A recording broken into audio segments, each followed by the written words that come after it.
কুয়াকাটা গঙ্গা স্নান বাংলাদেশের অন্যতম ধর্মীয় ও সাংস্কৃতিক উৎসব, যা মূলত হিন্দু ধর্মাবলম্বীরা পালন করে থাকেন। আর এখানে যে ভক্তরা স্নান করার জন্য আসেন, তারা এই সমুদ্রের জলকে পবিত্র মনে করে স্নান করে থাকেন।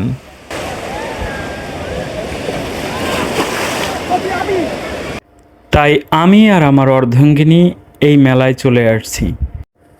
আর এই রাসমেলায় সকালবেলা মানুষের ভিড় থাকে প্রচুর। তো আমরা একটু ঘুম থেকে দেরিতে উঠেছি, যার কারণে এখানের মানুষ কিছুটা কমে গেছে। তো আমি তারপর ঘুরে ঘুরে দেখছিলাম সাগরের ভিতরে অনেক মানুষ ছিল যারা স্নান করছিলেন।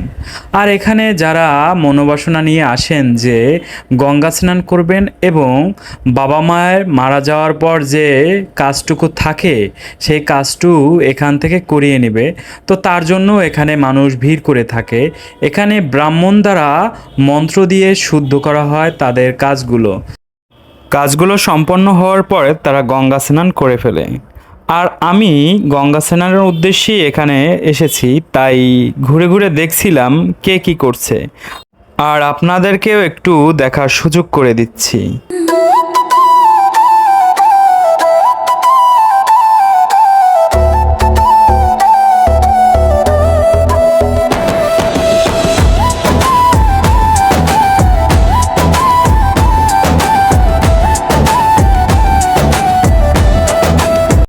আর এখন ধীরে ধীরে রোদের তাপ বেড়ে যাচ্ছে, আর মানুষ সবাই যার যার গন্তব্যস্থানে চলে যাচ্ছে। তাই আমরাও এখানে এসেছিলাম গঙ্গা স্নানের জন্য। তো আমরা আর দেরি না করে সাগরের বড় বড় ঢেউয়ের সাথে শক্তি পরীক্ষা শুরু করলাম।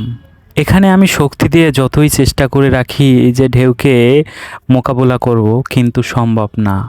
সাগরের বড় বড় ঢেউ আপনাকে নিয়ে যাবে কূলের দিকে, কারণ এই সাগরের ভিতরে যদি কোনো নৌকা অথবা কোনো মানুষজন পড়ে যায়, তারা সাগরের ভিতরে থাকে না, সাগর তার কূলে নিয়ে রেখে দেবে।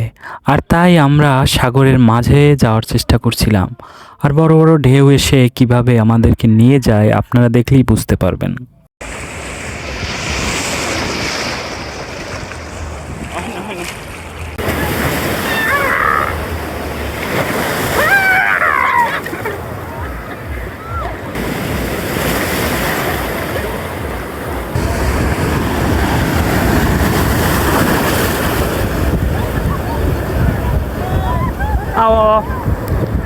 এখন দেখছেন আপনারা রাতের ভিডিও, আর আমরা রাতের বেলা যেভাবে সময়টা কাটিয়েছিলাম।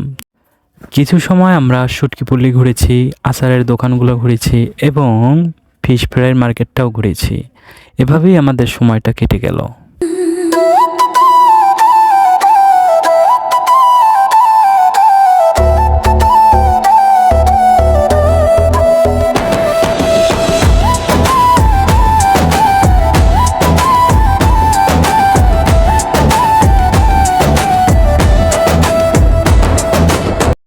একটা মূল্যবান কথা বলে যাই আপনাদের মাঝে।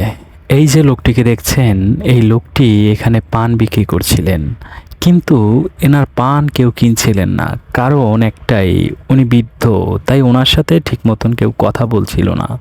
তাই বিষয়টা আমি খেয়াল করলাম।